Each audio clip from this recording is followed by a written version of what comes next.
Como fosse um parque, nessa valsa triste se desenvolvesse ao som dos bandolins.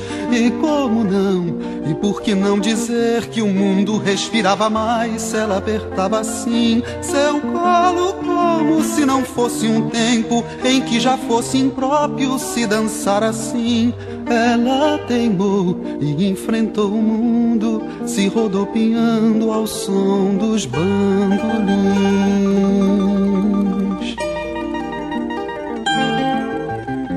Como fosse um lar, seu corpo a valsa triste iluminava, e a noite caminhava assim. E como um bar, o vento e a madrugada iluminavam a fada do meu botequim, valsando como valsa uma criança que entra na roda, a noite tá no fim. Ela valsando só na madrugada, se julgando amada ao som dos bandolins.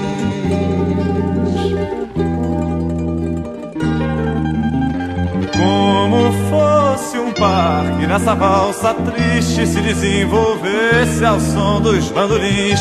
E como não, e por que não dizer que o mundo respirava mais, ela apertava assim seu colo. E como se não fosse um tempo em que já fosse impróprio se dançar assim, ela teimou e enfrentou o mundo, se rodopiando ao som dos bandolins.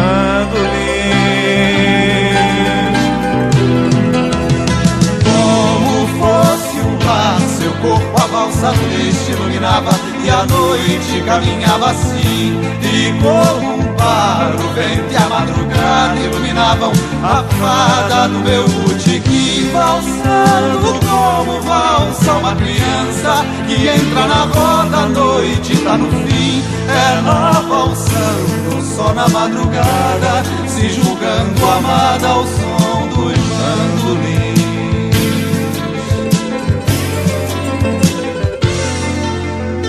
Como fosse um parque, nessa valsa triste se desenvolvesse ao som dos bandolins. E como não, e por que não dizer que o mundo respirava mais se ela apertava assim seu colo? E como se não fosse um tempo em que já fosse impróprio se dançar assim.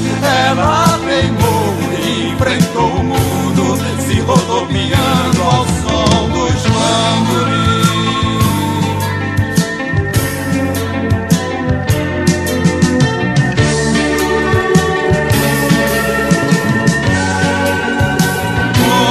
Fosse um lar, seu corpo a valsa triste iluminava, e a noite caminhava assim.